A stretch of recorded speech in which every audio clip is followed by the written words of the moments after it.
오늘의 본문 말씀은 창세기 17장 말씀입니다.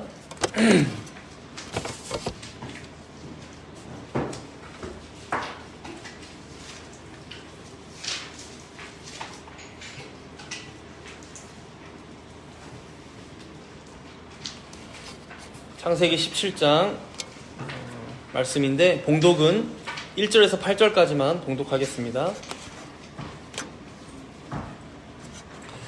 아브라함이 99세 때에 여호와께서 아브라함에게 나타나서 그에게 이르시되 나는 전능한 하나님이라. 너는 내 앞에서 행하여 완전하라. 내가 내 언약을 나와 너 사이에 두어 너를 크게 번성하게 하리라 하시니 아브라함이 엎드렸더니 하나님이 또 그에게 말씀하여 이르시되 보라 내 언약이 너와 함께 있으니 너는 여러 민족의 아버지가 될지라. 이제 후로는 내 이름을 아브람이라 하지 아니하고 아브라함이라 하리니 이는 내가 너를 여러 민족의 아버지가 되게 함이니라. 내가 너로 심히 번성하게 하리니 내가 내게서 민족들이 나게 하며 왕들이 내게로부터 나오리라. 내가 내 언약을 나와 너 및 내 대대 후손 사이에 세워서 영원한 언약을 삼고 너와 내 후손의 하나님이 되리라. 내가 너와 내 후손에게 내가 거류하는 이 땅 곧 가나안 온 땅을 주어 영원한 기업이 되게 하고 나는 그들의 하나님이 되리라.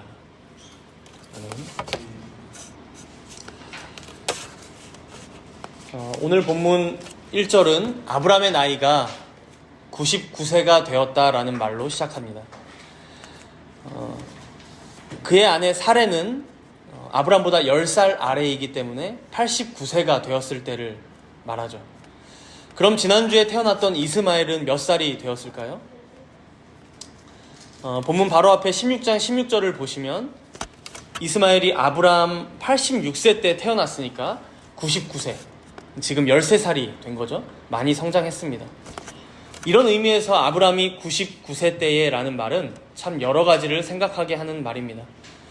우리가 지난주에 하갈이 사레를 멸시하고 또 사레가 하갈을 학대했던 그런 아브람 집안의 분위기를 생각하면 이스마엘이 태어나서 젖먹이 시절부터 자라나고 또 아장아장 걷고 말도 하기 시작하고 지금에 와서 어엿한 이제 남성다운 이렇게 어느 정도 성장하기까지 얼마나 이 집안 가운데 숱한 일들이 있었을까 예상이 되죠.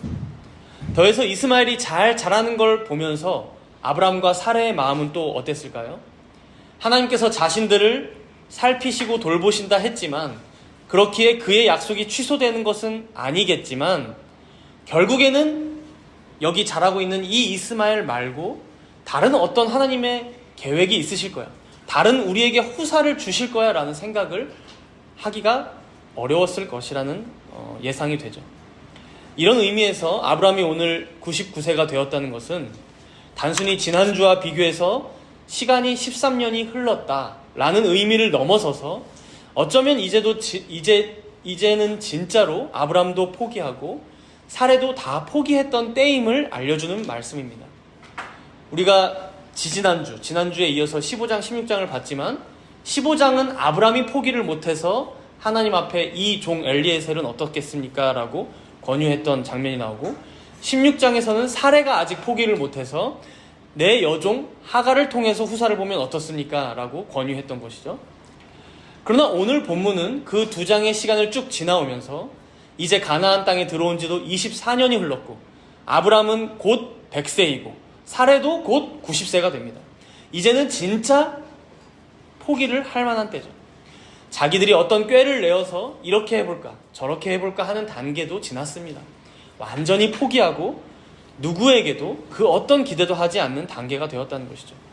오늘 본문에는 이런 아브람과 사레의 모습이 명확히 드러납니다. 우리 17장 17절을 한번 가보겠습니다. 오늘 본문 17절이에요. 17절과 18절 우리 함께 읽어보겠습니다. 아브라함이 엎드려 웃으며 마음속으로 이르되 100세 된 사람이 어찌 자식을 낳을까? 사라는 90세니 어찌 출산하리요? 하고 아브라함이 이에 하나님께 아뢰되 이스마엘이나 하나님 앞에 살기를 원하나이다. 이 바로 앞의 내용을 보면 하나님께서 하갈이 아니라 사레를 통해서 내가 너에게 했던 약속을 이룰 거야. 사례를 여러 민족의 어머니가 되게 할 거야 라고 말씀하세요. 근데 그 말을 듣자 아브라함이 지금 어떻게 반응해요? 차마 면전에 대고 웃지는 못하고 엎드려 웃으며 마음속으로 이르기를 100세 된 사람이 어떻게 자식을 낳게 하시겠다는 거야?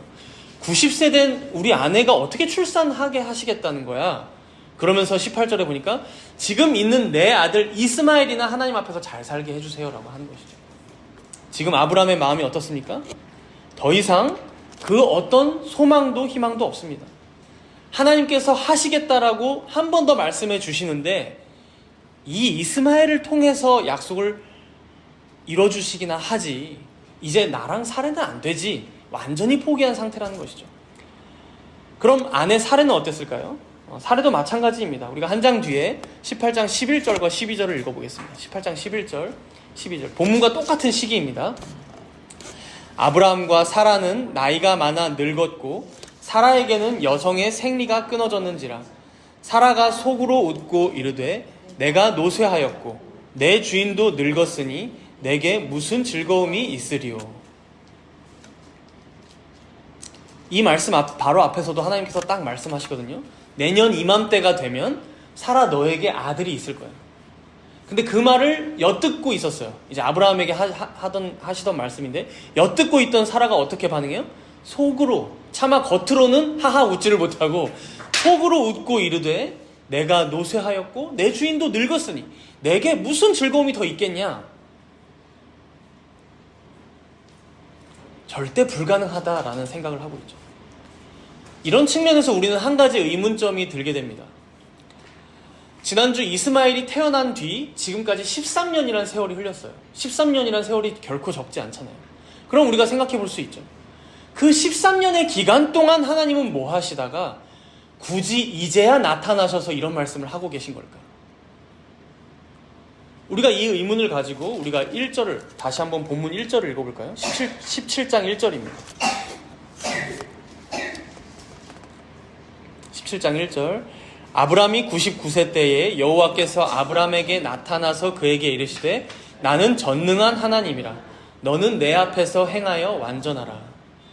아브람이 99세 때에 즉 이렇게 아브람과 사레가 그 누구에게 또 그 어떤 것도 기대하지 않고 바랄 수조차 없었던 그때에 하나님께서 그 앞에 나타나셔서 자신의 이름을 알려주시길 뭐라고 알려주세요? 나는 전능한 하나님이라.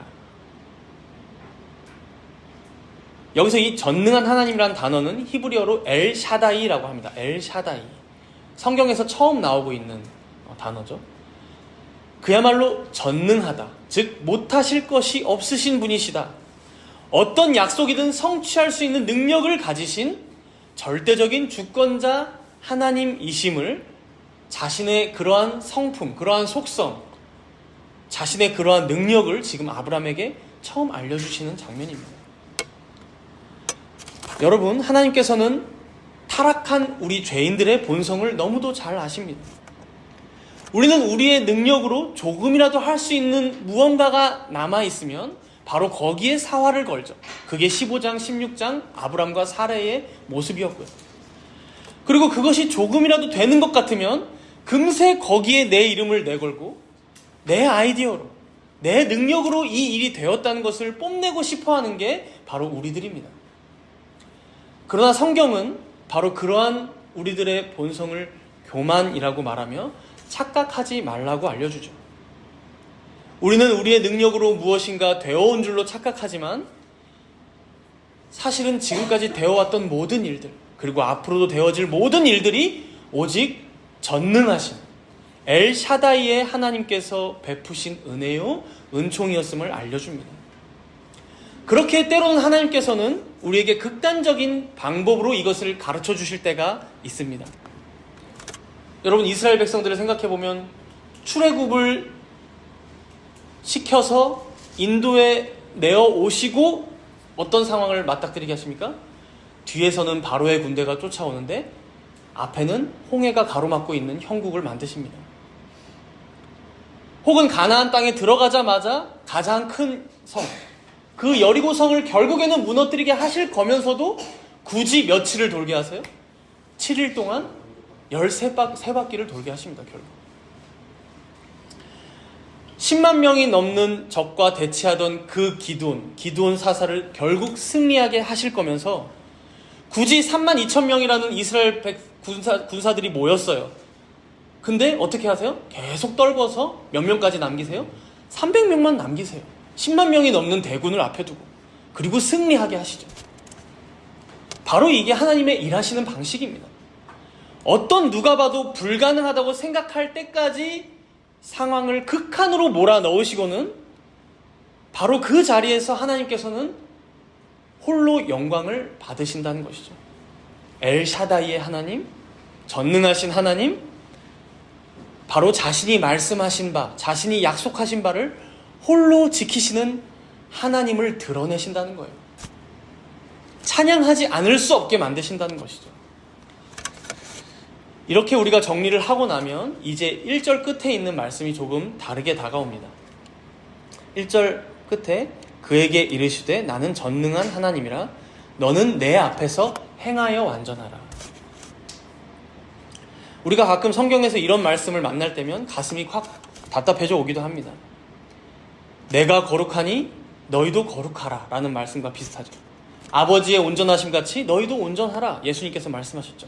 같은 맥락에서 오늘 말씀 너는 내 앞에서 행하여 완전하라.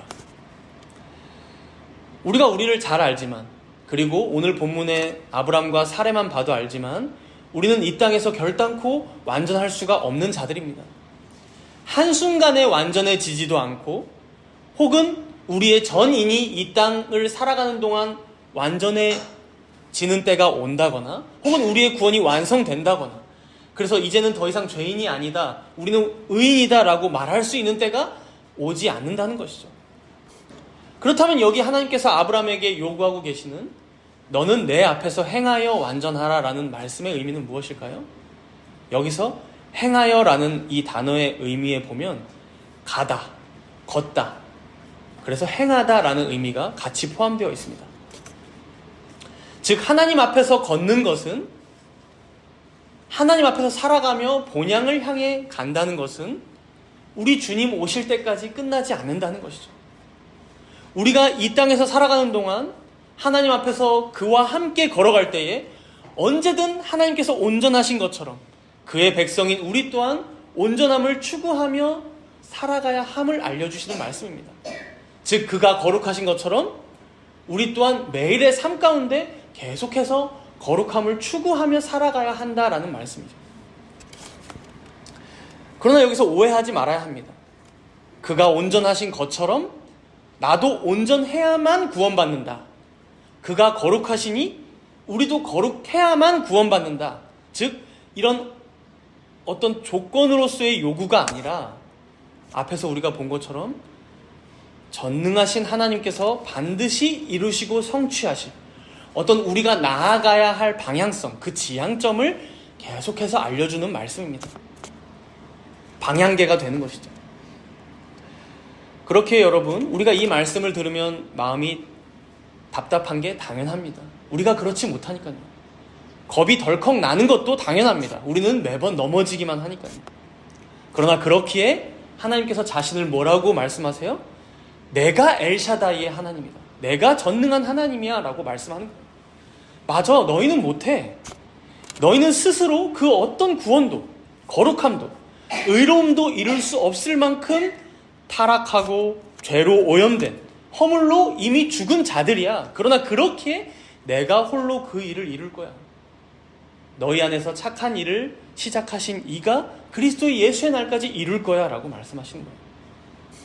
오히려 하나님의 뜻과 의지, 하나님의 열심이 담긴 선포의 의미로서 내 앞에서 행하여 완전하라 라고 말씀하고 계시는 거예요. 그래서 여러분, 오늘 본문 말씀이 유독 아브람과 하나님의 이 갭이 크게 느껴집니다. 우리 본문 4절과 5절도 읽어보겠습니다. 우리 본문 4절과 5절. 보라, 내 언약이 너와 함께 있으니 너는 여러 민족의 아버지가 될지라. 이제 후로는 내 이름을 아브람이라 하지 아니하고 아브라함이라 하리니 이는 내가 너를 여러 민족의 아버지가 되게 함이니라. 아브라함의 이름을 뭘로 바꿔주십니까? 아브라함으로 바꿔주세요. 이 아브라함의 의미가 뭐라고 합니까? 여러 민족의 아버지라고 하죠. 여러 민족의 아버지. 뭐 각주에서는 많은 무리의 아버지라고 달려 있을 거예요. 비슷한 의미입니다. 이게 참 아이러니하죠. 하나님께서는 굳이 99세 때의 아브라함에게 찾아오셔서 너 이제부터 이름을 아브라함이라고 해. 99세 때의 아브라함에게 여러 민족의 아버지가 되게 할 거야. 많은 무리의 아버지가 되게 할게. 그죠? 여기서 끝이 아닙니다. 아내 사레의 이름도 바꿔주세요. 우리 본문 15절과 16절도 한번 읽어볼까요? 17장 15절과 16절이에요.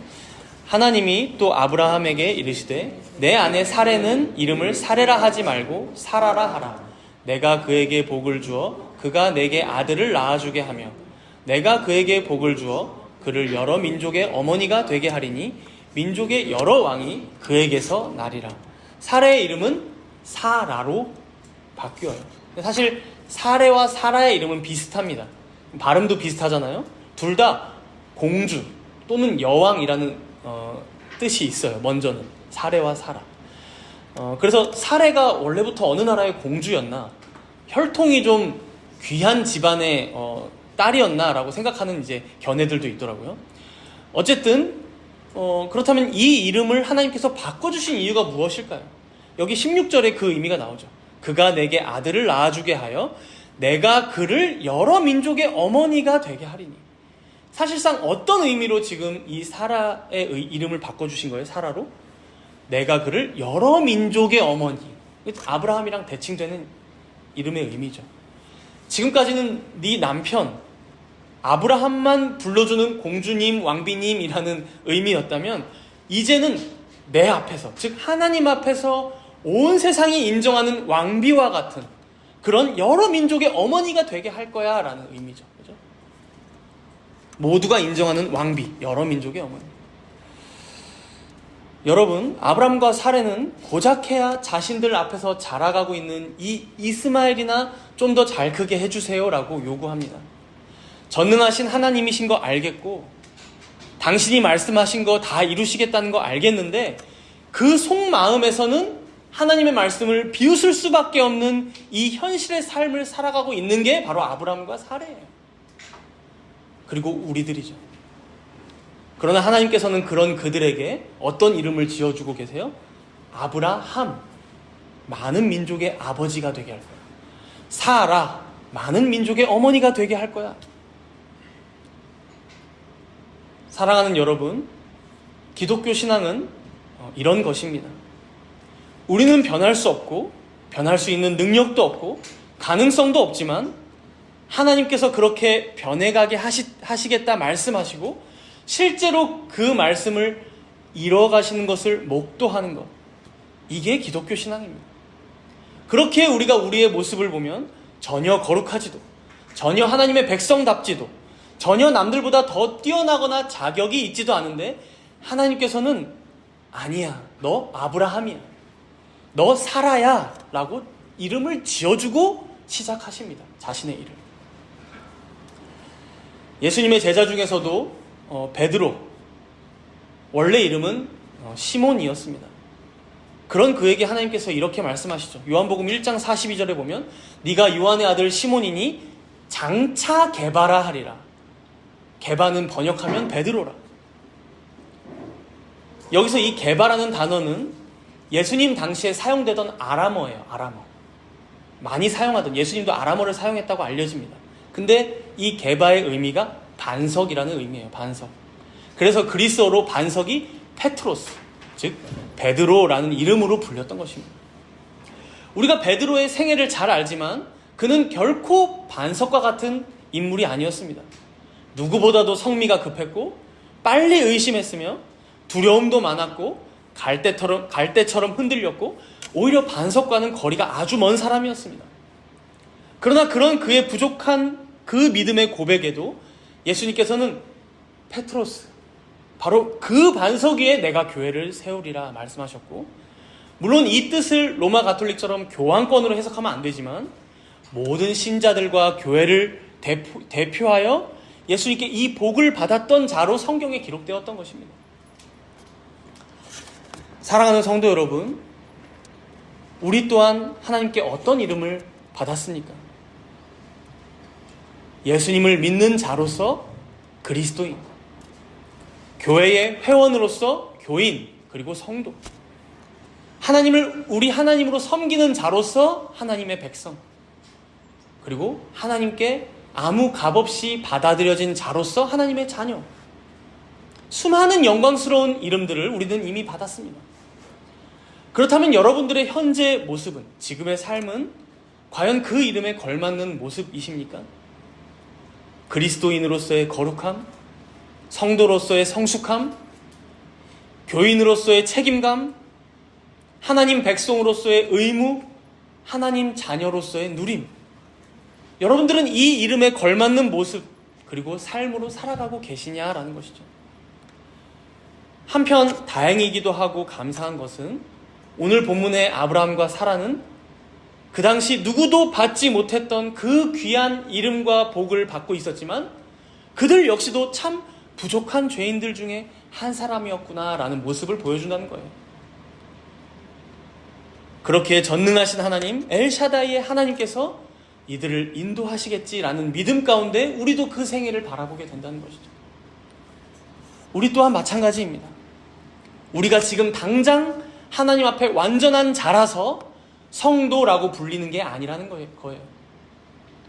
세상이 보기에 충분히 성숙되었구나, 본이 되는 자들이구나 라서 하나님의 백성이라고 불리는 게 아니라는 것이죠. 그저 하나님께서 우리를 자신의 기쁘신 뜻대로 택하사 부르셨기에, 또 각자에게 그 이름을 지어주시고 하나님께서 책임지고 계시기에 우리가 그리스도 안에서 구원받은 성도요, 그리스도인으로서 우리의 생을 살아가게 된 것을 우리는 꼭 기억해야 할 것입니다. 그러나 여기서 한 가지 잊지 말아야 할 점은 바로 그렇기에 하나님께서는 우리에게 끊임없이 요구하고 계시다는 거예요. 우리가 하나님의 백성이 아니었다면 결코 요구하지 않았을, 즉 하나님의 자녀가 아니었다면 신경도 쓰지 않으셨을, 너는 내 앞에서 행하여 완전하라. 마치 우리가 우리의 자녀들에게는, 내 자녀에게는, 다른 집안의 자녀에게는 오히려 더 관용적일지 몰라도 내 자녀에게는 엄격할 때가 있잖아요. 조금의 모습만 좀 엇나가도 너 이거 이렇게 해, 너 이거 저렇게 해야 돼, 너 그거 그렇게 하면은 잘못하는 거야 라고 더 잔소리 하듯이 하나님께서는 내 백성이기에, 내 자녀이기에, 자신의 뜻을 그를 통해 펼쳐갈 성도이기에 더욱더 하나님 앞에서 행하여 완전하라라고 우리에게 요구하고 계시다는 거예요. 조건으로서가 아니라, 자격으로서가 아니라 마땅한 하나님 자녀의 모습으로 영화롭고 아름다운 자의 삶을 지금도 요구하고 계시다는 것입니다. 이게 오늘 본문 중간에 나오는 할례를 통해서도 명백히 드러납니다. 우리 본문 9절부터 12절까지, 좀 길지만 17장 9절부터 12절까지 4절인데 우리 형제님, 자매님 한 번씩 번갈아 가면서 교독하겠습니다. 먼저 9절 형제님부터. 하나님이 또 아브라함에게 이르시되 그런즉 너는 내 언약을 지키고 내 후손도 대대로 지키라. 자매님 한 번 더, 자매님들 힘을 내주세요. 네, 10절입니다. 시작.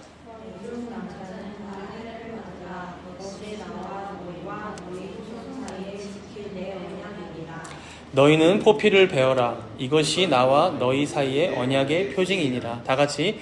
너희의 대대로 모든 남자는 집에서 난 자나 또는 너희 자손이 아니라 이방 사람에게서 돈으로 산 자를 막론하고 난 지 8일 만에 할례를 받을 것이니라. 이 말씀은 유대인들이 지금까지도 할례를 행하는 근거가 되는 말씀입니다. 처음으로 하나님께서 할례를 명하시는 말씀이죠. 문제는 이 말씀을 정확히 이해하지 못해서 겪은 피해가 너무도 큽니다. 우리가 신약성경, 특별히 사도행전이나 로마서, 갈라디아서 말씀들을 보면 가장 문제가 되었던 것들 중에 하나가 뭡니까? 예수님을 너희가 믿되 할례를 받아야만 구원받을 수 있다라는 이제 할례주의, 즉 율법주의입니다. 물론 여기서 보듯이 할례가 중요한 의식이긴 합니다. 방금 우리가 읽진 않았지만 14절에 보시면 14절에 밑에 내려가서 14절 보시면 할례를 받지 아니한 남자 곧 그 포피를 베지 아니한 자는 무려 그 백성 중에서 끊어지리니 그가 내 언약을 배반하였음이라 라고 말씀해요. 이렇다 보니 유대인들에게 이 할례가 너무 중요한 거죠. 너희들 할례 받지 않았니? 그럼 너희들 하나님 백성 아니야. 그러나 여러분, 이게 바로 할례를 잘못 오해한 말이죠. 왜 하나님께서 아브라함에게 할례를 거행하라고 명령하셨을까요? 할례를 왜 하라고 명령하셨을까요? 여러분, 오늘 말씀을 보면서 잠깐 한번 생각해 보세요. 9절과 12절을 방금 읽었던 말씀들을 보면서 왜 할례를 받게 하셨을까요?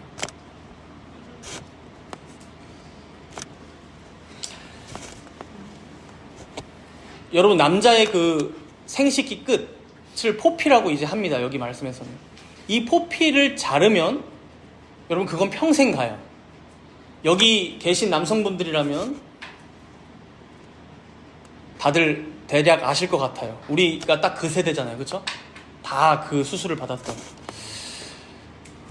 여러분 그 잘려나간 포피의 흔적을 보면서 하나님께서는 자신과 맺은 언약을 기억해라 라고 말씀하시는 거예요. 하루에 몇 번은 필수적으로 볼 수밖에 없거든요. 그죠? 그래서 10절에 보면 이것이 나와 너희와 너희 후손 사이에 지킬 내 언약이라. 그리고 11절에도 보니까 나와 너희 사이에 언약의 표징이니라. 표징이 뭐예요? 표, 사인이거든요. 노아에게도 하나님께서는 표를 하나 주셨어요. 어떤 표였어요? 볼 수밖에 없는 표. 방주. 그 뒤에 주셨던 거. 다시는 물로 심판하지 않겠다라는 표로 주셨던 거. 와, 이거 어떻게 하지? 무지개잖아요, 무지개. 무지개를 보면 하나님과 맺었던 언약을 기억하라고 표로 주셨잖아요, 표.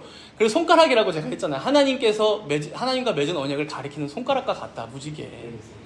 여러분, 이 할례도 표예요, 표.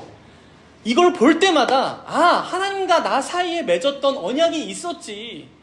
난 하나님과 언약으로 그 하나님과 하나 된 하나님의 백성이지. 이걸 알라는 거예요. 그래서 여러분, 언약을 맺다. 이 맺다라는 의미가 원래 히브리어로 뭐라고 했어요?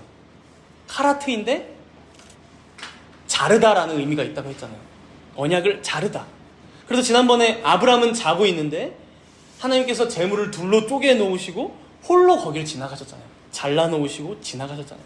그 언약을 자른 걸 기억해라. 그래서 자른 거예요, 포피를. 여러분. 그래서 이 할례의 의미 첫 번째를 보면 하나님과의 언약을 기억해라 라는 의미가 있는 거죠. 하나님과의 언약을 기억해라. 그럼 두 번째 할례의 의미는, 이건 이제 다른 성경 구절을 보면 알 수 있는 것인데, 우리의 부정함이 제거되었다라는 의미가 있습니다. 우리의 부정함, 우리의 수치가 제거되었다. 그래서 뭐 출애굽기나 예레미야 말씀을 보면 할례를 행하지 않는 자들은 수치를 제거하지 않은 자들이라고 얘기해요. 그러니까 부정함과 수치를 제거했다라는 의미죠. 우리가 하나님께서 아브라함과 언약을 맺으실 때 아브라함을 재워놓고 언약을 맺으신 것에서도 알 수 있지만, 하나님과 우리가 맺은 언약은 결코 우리가 지킬 수 있는 언약이 아닙니다. 오늘 본문의 아브라함과 사레의 모습만 봐도 분명하죠. 즉 이러한 우리의 못남, 우리의 죄악됨, 우리의 수치, 우리의 모든 부정함들을 뭐예요? 하나님께서 제거하여 주셨다. 잘라내 주셨다. 그렇게 하나님께서는 자신 홀로 이 언약을 성실히 이뤄가실 거야 라는 의미가 이 할례에 담겨 있다는 거예요. 그렇게 여러분, 우리가 이 할례의 의미를 잘 알고 나면 이 할례가 할례 받은 자의 어떤 자격이나 조건이 굉장히 뛰어나서 베푸는 게 아니구나라는 걸 알게 되는 거예요. 오히려 여전히 하나님 앞에서 우리들은 죄인인데 이러한 죄인을 하나님께서는 거룩하게 성화시켜 나가신다는 거구나. 하나님께서 이 사람에게 지어준 이 성도라는 이름에 걸맞게, 하나님 백성, 하나님의 자녀라는 이름에 걸맞게 이들을 영화롭게 이끌어 나가실 거야 라는 의미가 이 할례에 담겨 있구나 라고 알게 되는 것이죠. 그러니 얼마나 유대인들이 이 할례를 잘못 오용해 왔습니까? 마치 할례를 받지 않으면 구원받을 자격도 없는 것 마냥 했던 일들은 순서가 뒤바뀐 것이죠. 그래서 아브람도 보세요. 애초에 아브람 자격이 없던 자였지만 하나님께서 찾아오셔서 먼저 언약하여 주시고 그걸 믿는 아브람의 믿음을 의롭다 칭해 주세요. 여러분, 이게 다 할례 이전에 있었던 일이라는 걸 기억해야 돼요. 할례 이전에 있었다는 거. 의인으로, 자신의 자녀로, 자기 백성으로 받아주셨어요. 그러고 나서 그 표로 할례를 행하라고 명령하신 거죠. 너가 하나님 백성 된 걸 기억해? 너 나와 맺은 언약 기억해? 너의 죄와 수치가 가리워진 것, 내가 잘라내버린 것 너 기억해? 그러니 너 이제 하나님 앞에서 행하여 완전하게 살아가라 라고 말씀하고 계신 거예요. 근데 이걸 거꾸로 적용한 거죠. 할례 받아야 완전해질 거야. 할례 받아야 거룩해질 거야. 할례 받아야만 하나님 백성이 될 수 있어. 인류 역사상 존재했던 모든 율법주의, 공로주의가 바로 이런 거짓된 가르침으로 죄인들을 속여왔던 것입니다. 우리가 요즘 교회사 교육도 하고 있지만 오늘도 이제 아마 볼 텐데 종교개혁 시대 때 제세례파들도 마찬가지였어요. 그리고 초대교회 시대 때 도나투스파도 마찬가지였어요. 세례를 구원의 조건으로 자꾸 이 순서를 뒤바꾸니까 어떻게 됩니까? 제대로 된 사람에게 세례를 받지 않으면 무효야. 이게 도나투스파죠. 제대로 된 사람에게 세례를 베풀지 않으면 안 돼. 그러다 보니까 어떻게 해요? 아가였을 때 세례를 베풀면 안 된다. 신앙을 제대로 자신이 고백하지 않았을 때 베푸는 세례는 무효야. 다시 받아야 해. 이게 제세례파죠.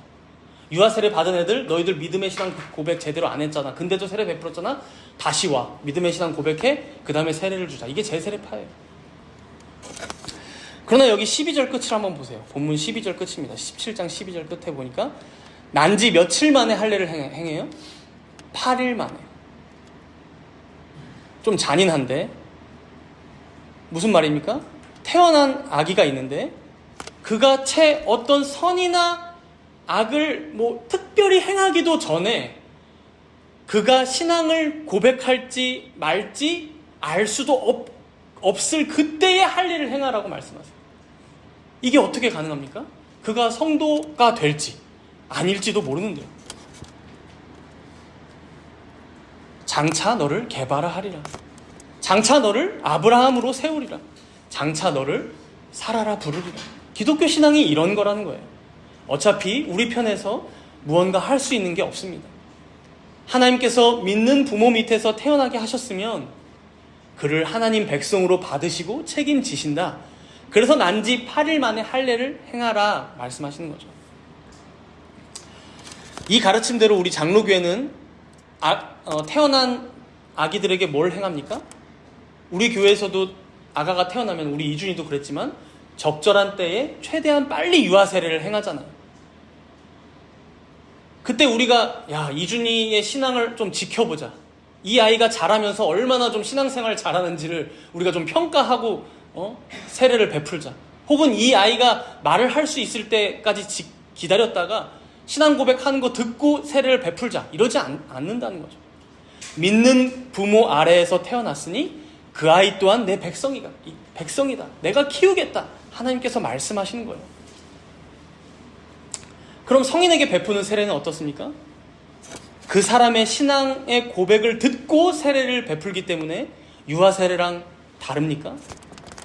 우리가 적나라하게 한번 얘기해 볼까요? 솔직히 우리가 서로의 신앙 고백을 어떻게 믿습니까, 여러분? 물론 세례를 줄 때 교회가 그리고 당회가 신중하게 그 사람의 신앙을 판단하고 베풀어야 하지만 그 순간에 최선을 다할 뿐이지 정작 그 세례를 받은 사람이 1년 뒤에 혹은 3년 뒤에 5년 뒤에 교회를 떠나게 될지, 신앙을 저버릴지, 사실 저는 여러분들을 잘 못 믿겠어요. 그게 솔직한 심정입니다. 저도 못 믿겠으니까. 결국 어떤 사람의 고백을 믿고 세례를 베푼다라는 것은 우리의 교만한 판단이에요. 우리의 신앙은 서로가 보장해 줄 수도 없고 내 자신이 보장할 수도 없기 때문이죠. 유아 세례이든 성인 세례이든 최선을 다해서 교육을 시키고 신중하게 판단해서 그때 거행할 뿐이지, 결국 그 이후의 모든 삶은 하나님께 맡겨드림으로 교회는 세례를 베풀고 성도는 자신의 신앙을 고백하고 서약하는 것이죠. 본문 우리 마지막 절쯤인데 23절부터 27절을 보면 이제 이러한 의미를 잘 알았던 아브라함은 하나님의 명령대로 자신의 집에 거하는 모든 남자들에게 할례를 행합니다. 여기서 이제 남자들만 나오긴 하지만 이 남자들을 대표로 하여 모든 여자들 또한 함께 이 언약 안에 동참하고 있다는 것을 기억하면 되겠어요. 23절에 보니까 아들 이스마엘, 돈으로 산 종들, 또 이방에서 온 자들까지 모두 이 할례 의식에 동참하고 있죠. 여러분, 그렇기 때문에 난 할례 받았어 라고 교만할 수가 없는 거예요. 자신의 집에 있는 자들은 자신을 대표로 하여 하나님의 언약에 참여한 자들이었기 때문에 비록 이 종들의, 자신 집안에 있는 남자들의 현재 신앙이 좀 부족했을지는 몰라요. 그러나 그들에게 하나님께서 요구하시는 삶을 가르치는 동시에 할례 받은 하나님 백성으로 살아가게끔 지도했을 거예요. 아브라함은.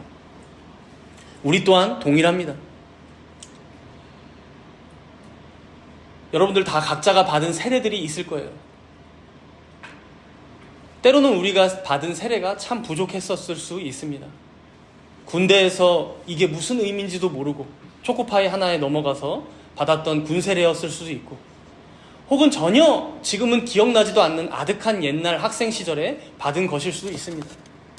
혹은 유아 세례를 받으신 분들은 진짜 받았다라는 사진이 남아있으면 다행이고 그마저도 없는 분들이 많겠죠. 그러나 그때의 내 상황, 어떤 여건, 내 믿음보다 더 중요한 게 있습니다. 바로 그렇게 우리는 하나님께 택함 받은 자로서 성령의 인치심으로 세례 받은 자요, 우리의 모든 수치와 죄악을 가리시는 그리스도의 중보로 하나님의 백성이 된 자들이라는 사실입니다. 그렇게 우리가 오늘 기억할 말씀은 딱 하나입니다. 나는 전능한 하나님이라. 너는 내 앞에서 행하여 완전하라. 우리는 이 말씀을 듣는 하나님의 백성이고, 그리고 이 말씀대로 행하며 살아가야만 하는 성도요 그리스도인들임을 여러분들 꼭 기억하시기 바랍니다. 이제 마지막으로 하나님께서는 한 명의 이름을 더 지어주고 계십니다. 우리 본문 19절을 읽겠습니다. 19절. 창세기 17장 19절입니다. 하나님이 이르시되 아니라 내 아내 사라가 내게 아들을 낳으리니 너는 그 이름을 이삭이라 하라. 내가 그와 내 언약을 세우리니 그의 후손에게 영원한 언약이 되리라. 하나님께서 그토록 말씀해 오셨던 그 언약을 누구와 이어가신다고 합니까? 드디어 그 실체를 드러내시죠. 사라를 통해 태어날 이삭이라고 합니다. 여러분, 이삭이라는 이름의 뜻이 뭘까요? 각주에도 보면 나와 있지만 웃음이라는 의미입니다. 이 웃음이라는 의미가 뭡니까? 물론 늦은 나이에 100세, 90세에 아들을 볼 거란 생각을 못하다가 봤기 때문에 너무나 기쁘다, 웃음이라는 의미도 있겠지만, 우리가 오늘 본문에서도 봤죠. 하나님께서 언약을 말씀하실 때 아브라함이 엎드려서 웃습니다. 사라 또한 속으로 비웃었죠. 원어의 의미로 보면 농담으로 여겼다라고 얘기합니다. 농담으로 여겼다. 하나님 농담도 잘하시네요. 그러나 하나님께서는 너희의 그 비웃음, 그 농담으로 여겼던 그 마음을 내가 어떻게 바꾸는지 봐라. 그 증표로 이삭, 웃음이라는 의미의 이름을 지어준 그 아들을 태어나게 할 거야 라고 말씀하시는 거예요. 이후에 아브람과 사라는 매번 이삭아라는 이름을 부르면서 자신이 어떤 자들이었는지, 또 그와 반대로 우리 하나님은 어떤 분이신지를 떠올리게 될 것입니다. 마치 자신의 몸의 할례로서 그 표징을 가진 것처럼, 어쩌면 그보다도 더 깊은 상흔과 같은 이름으로 이삭, 아들의 이름을 부르게 될 거예요. 사랑하는 성도 여러분, 이 성도라는 호칭은 거룩한 무리, 한편으로는 가장 영광스러운 호칭인 동시에 가장 우리를 부끄럽게 만드는 호칭입니다. 그리스도인, 이 호칭 또한 세상에 아무나 가질 수 없는 아름다운 호칭인 동시에 우리의 수치와 죄악이 담겨있는 호칭입니다. 우리의 부패함, 우리의 죄성, 우리의 불신, 우리의 의심을 다 덮으시고 그런 우리를 위해 죽으신 그리스도의 이름을 높이는 호칭, 바로 그리스도인이기 때문입니다. 여러분들 자신이 오늘의 이 말씀 앞에서 어떤 자들인지를 다시금 생각해 내시기 바랍니다. 우리는 이 땅에 살아가되 이 땅에 속한 사람들이 아닙니다. 하늘에 속한 하늘의 시민권자들이며 하나님 나라에 속한 하나님의 백성들임을 기억하시면서 그 신분에 걸맞는 삶을 살아가시는 여러분이 되시기를 간절히 축복합니다. 함께 기도하겠습니다. 들은 말씀들을 기억하시면서 먼저 전능하신 하나님 앞에서 마치 아브람과 사레처럼 지금도 불신과 의심 가득한 눈과 귀로 주의 말씀을 보고 주의 약속을 듣고 있다면 돌아보며 회개하도록 하겠습니다. 또한 이토록 연약한 우리를 오직 당신의 기쁘신 뜻대로 택하시고 부르시고 인치신 우리 하나님께 감사의 기도를 올려드리겠습니다. 날마다 그 은혜에 감격하고 감사하는 마음으로 내 앞에서 행하여 완전하라라는 이 말씀을 마음에 새기고 마땅히 세례받은 하나님의 백성으로서 성도로서 이 생을 살아가는 우리 모두가 되게 해달라고 우리 잠시 동안 이렇게 회개와 감사의 기도로 간구하도록 하겠습니다.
하나님 아버지, 오늘 우리에게 주신 말씀을 통해 우리를 향한 아버지의 신실하신 사랑과 언약을 다시 한번 기억하게 하시니 감사를 드립니다. 전능하신 하나님, 엘샤다이 되시는 주님, 우리의 연약함을 아시면서도 우리를 택하시고 부르셔서 당신의 자녀 삼아주심을 감사드립니다. 아브라함과 사라에게 하셨던 것처럼 우리에게도 새 이름을 주시고 언약 백성으로 삼아주심을 우리가 기억합니다. 때로는 우리가 아브람과 사레처럼 주님의 약속을 의심하고 불신했던 모습들을 용서하여 주시옵소서. 우리의 방식대로만 살아가려 했던 교만함들을 회개하며 나아갑니다. 이제는 더욱더 우리에게 주신 거룩한 이름에 합당한 삶을 살아갈 수 있도록 도와주시옵소서. 너는 내 앞에서 행하여 완전하라 라는 말씀을 날마다 마음에 새기며 세례받은 하나님 백성으로서의 삶으로 온전히 주님을 따르는 삶으로 살아가게 하여 주시옵소서. 이 모든 말씀 감사드리오며 우리 주 예수 그리스도의 이름으로 기도드리옵나이다. 아멘.